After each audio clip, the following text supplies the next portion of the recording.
title of Christopher's speech is Take Me to Your Leader. My goodness, this could be, what is this going to be about? This could be a cult speech, a religious speech. We're going to find out soon. The excitement, the tension is building here. The virtual, all the way across the ocean. I'd like to welcome on stage from New Jersey, the new guy, the wise guy, Mr. Christopher Magyar. Welcome on stage.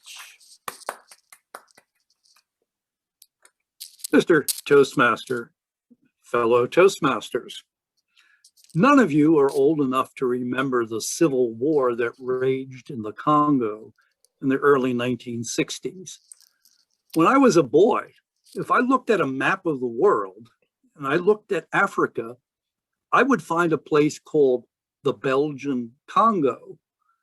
The Congo was, until 1960, a colony of Belgium. When Congo obtained its independence in 1960, the inevitable happened. Civil war ensued.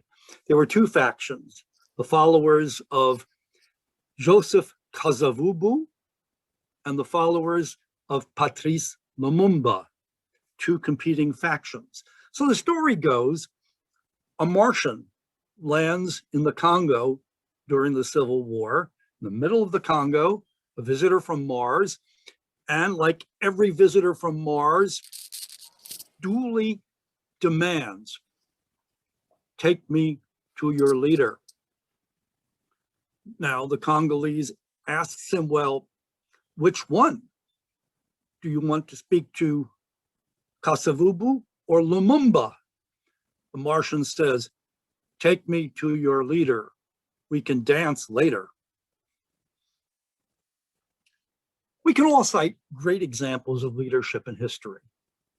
Growing up in America, I listened live as John F. Kennedy exhorted the nation to ask not what your country can do for you, but rather ask what you can do for your country. That exhortation rings true even today, 60 years later, as thousands of people volunteer for the Peace Corps. I followed the career of Martin Luther King as it was unfolding in the 1960s. The man was truly a great leader. And shortly before I was born, a great leader of the 20th century, Mahatma Gandhi, led a huge nation to independence. I'm aware of these examples, but I want to talk to you about two examples of leadership that I have experienced personally, and they just happen to come from Toastmasters. I get a lot of credit for the explosive growth of Toastmasters in Europe. True, my wife and I did do a lot to promote the growth of Toastmasters here in Europe. However, I did so because I was following someone else's lead. When I joined the Munich Toastmasters Club 30 years ago this year, I decided it was a worthwhile organization. I would stay with it. I would do my speeches. I would try to win some contests.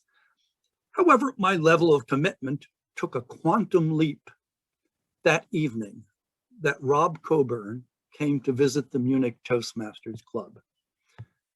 Some of you old timers may remember Robert Coburn.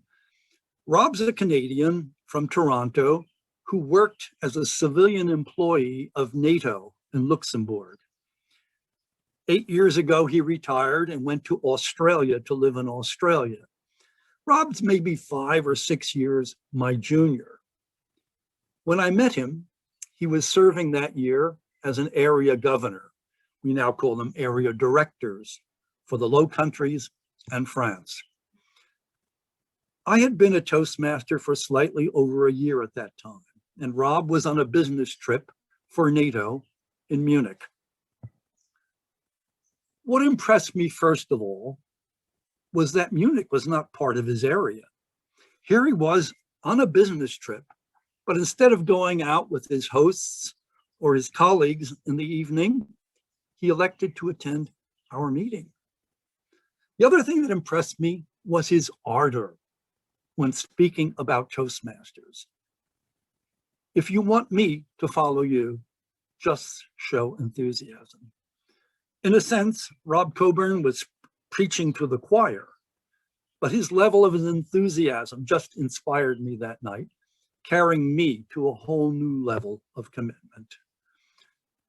Rob developed a vision. Toastmasters in Europe would one day grow into a district. His vision became my vision. Rob could be ruthless in his drive to become a district, and he alienated more than a few people along the way. That was not my style, but I agree with him totally when it came to the goal. So enthusiasm is key for me in a leader. The second example of leadership occurred less than a year ago. Since I left European soil on August 1st, 2017, I had not participated in a single Toastmasters event. There are no Toastmasters clubs anywhere in my very bucolic surroundings. I live in the country. Daria and Ranjit approached me about taking part in the new virtual meetings that the Toastmasters were holding. Now, I was put off by the new Pathways program, but when Ranjit offered to hold my hand and guide me through its intricacies, how could I say no? If you show that level of commitment, if you show that level of dedication, you've won me as a follower. I may be one of the legendary Toastmasters leaders, but I think I make an even better follower. Evince enthusiasm, as Rob Coburn did.